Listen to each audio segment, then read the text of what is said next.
Hey guys, Console Aspects 3.0.0 is out now. Finally, this version of Aspects can now be played on 1.19, the newest version, with all the latest features from Java Aspects and other related packs integrated. So, in this video I'm going to go over the most major changes and talk to you about the update in general. What should we be saying? What do you need to know? What's the most exciting new features? All very shortly. But first, there is a new split in the Console Aspects pack this update. We used to have Console Aspects and Console Aspects Plus, and Console Aspects Plus used to have some battle, tumble, and glide modes built in. Those are now 3 separate packs. We now have Console Aspects Performance, which is made for mobile devices. If you have a phone or a tablet, you have to download Console Aspects Performance or the game will crash. If you have a computer, you can use the new version Console Aspects Fidelity, which includes a few extra features from Performance that phones just can't handle. So for example, you also have inventory icons of certain items like the end rod or the conduit. You have full item posing in your hand in third person, and durability bars will now appear the way they do on Console Edition. And since Console Aspects is now updated to match Java Aspects, that means we get a few other fun features too. Spawn eggs are now fixed, for example, in all future versions. New items will never have category text ever again, even in 1.25. You will not see category text on the new spawn egg for whatever horrible creature they think up next. But this update to Console Aspects was not just about porting features from Java Aspects. It was also about bringing some more stuff from Console Edition over. So what are the major things that have been added? Well, for starters, a lot of love has been given to the default textures subpack in this update. Primarily, all entity textures now use the classic textures instead of the current ones because that's how Legacy Console did it. They never updated how the entities looked, so in Bedrock Edition you won't see the updated textures either. That also goes for stuff like armor stands and the armor that you can wear. Why is there a parrot hidden inside this? I suppose that's a good point that the parrots are also applied, but you didn't have to do it so rudely, sir. Ender chests are also changed to use their old texture because they count as an entity for some reason. Don't worry, I double-checked all of this on Console Edition, and yes, all these texture changes are actually correct. There's some other exciting stuff too that's not related to entities, such as emerald blocks, sugarcane, and leather armor. But the most significant change in this update actually has nothing to do with textures at all. It's the new companion pack called Console Shading, based on the Console Graphics pack by Marc Jones. This pack adds fog from Console Edition, so it is now way softer in the distance.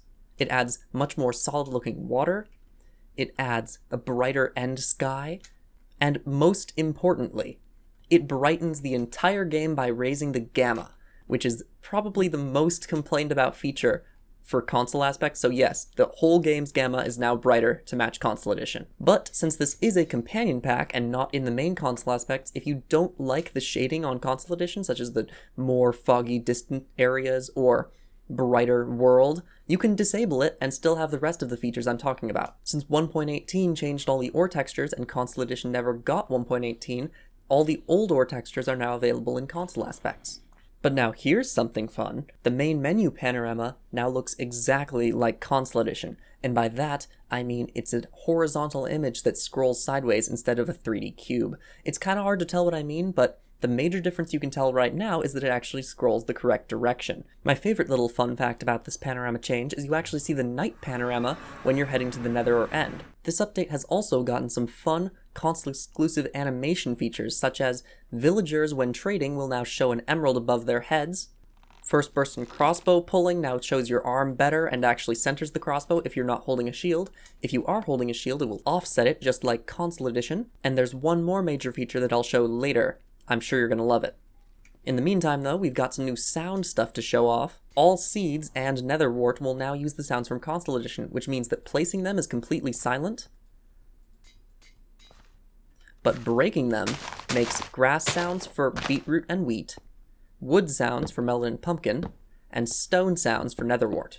Naturally, this update also has the item poses from Console Edition because Java Aspects added a similar feature in its update, so you get the new shield poses, you get the crossbow pose from Console instead of Java, you get tridents, you get fishing rods, you get swords. Looks so much nicer because it's actually symmetrical to your hand. And now for that fun last animation feature I mentioned. If we use my TNT cannon here very quickly, there we go, we can now see that if we're flying and we sneak, Now we have the Elytra gliding pose from Console Edition where you stick your hand out instead of just sneaking while flying. Isn't that so nice? I love this feature because just look at my paper doll up there being Superman. It's so much fun for something that we're going to talk about later. Underwater fog now uses the colors and settings from Console Edition, which means that it adjusts in 10 seconds instead of 30, and you can see about 30 blocks in most biomes, 20 blocks in swamps, and 70 blocks in oceans, instead of the 60 block view distance used in most Bedrock Edition biomes. But even if you're not using console shading in this update, the end still looks significantly better.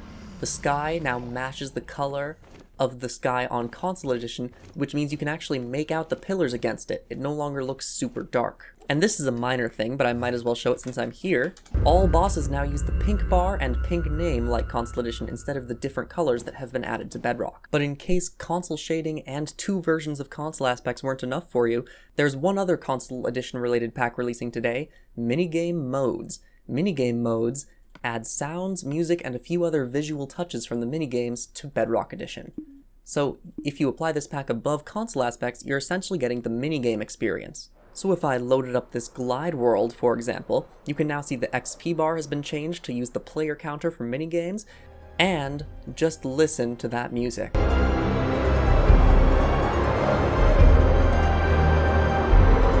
But of course, the most fun thing about this pack now is that you can do the Elytra sneaking pose with minigame modes on and get a true glide experience. Kind of. This pack also adds a few smaller touches, like if you die in a minigame mode, you get the sound from Console Edition. That is it from me for today. But there is one other pack I would like to plug right now that's nearly finished and will probably be finished within a week or two. So to show you why this pack is really cool, first we're going to have to hop back into the original version of Legacy Console Edition just so I can demonstrate some things. So let's load up our world and... Wait a minute.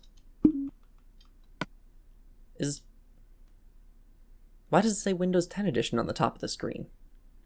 There's no way that this is actually Bedrock Edition. Yeah. So this pack I'm showing you right now is 4JDY by CrisXolt. It is not my creation, disclaimer right away. But it is an amazing Console Edition recreation pack coming out very soon because CrisXolt almost has it complete. This pack completely overhauls the UI of almost every important screen in the game.